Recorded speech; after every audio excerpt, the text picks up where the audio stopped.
Deep in the heart of an ancient forest, nestled beneath a shroud of eternal twilight, lay an old legend, whispered only in hushed tones by those who dared speak of it.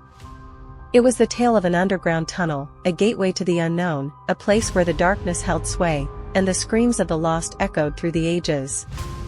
The tunnel was hidden from plain sight, concealed by gnarled trees and thorny underbrush. Few had ventured close enough to catch even a glimpse of its entrance, and those who had were never seen again. Among the locals, it was known as the Abyss Below. Years passed, and the legend faded into obscurity, becoming nothing more than a ghost story told around campfires. But curiosity, as it often does, beckoned to a new generation, luring them to the dark heart of the forest.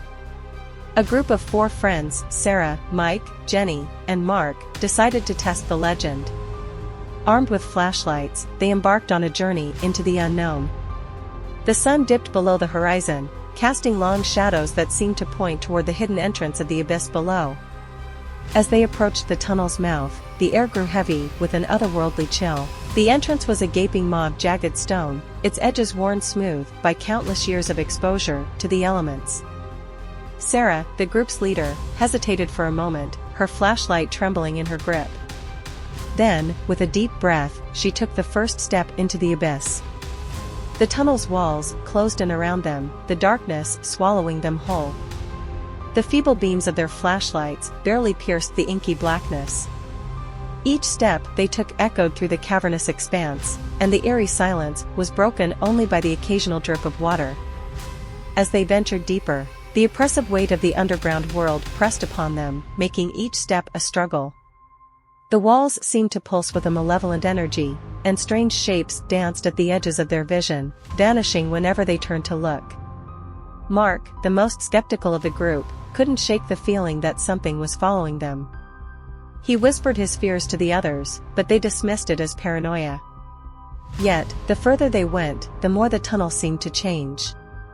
The walls became slick with moisture, and the air grew thick with the scent of damp earth. Jenny, usually the fearless one, began to falter. She claimed to hear whispers in the shadows, voices that spoke in a language none of them could understand. Mike's flashlight flickered, casting eerie, disjointed shadows on the walls, and Sarah's grip on her own flashlight tightened until her knuckles turned white. With each passing moment, the tunnel seemed to stretch endlessly, as if defying the laws of physics.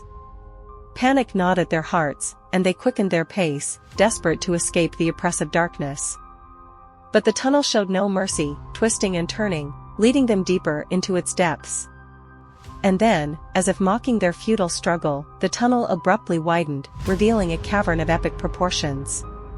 Stalactites hung from the ceiling like monstrous teeth, and a vast underground river snaked its way through the chamber, its waters a sickly shade of green. As the group approached the riverbank, they froze in horror. The water writhed and churned, and from its depths emerged grotesque, pale figures with hollow eyes and bloated limbs. The creatures surged toward them, their twisted mouths gaping wide. In a blind panic, the group turned and ran, their footsteps echoing through the cavern. But the tunnel had other plans.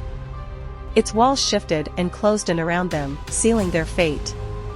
The darkness swallowed them whole, and the last thing they heard was the anguished cries of the lost souls who had ventured before them. The legend of the abyss below lived on, but it was no longer whispered in hushed tones. It was a warning, a reminder that some mysteries were never meant to be unraveled, and that the darkness below could consume even the bravest souls.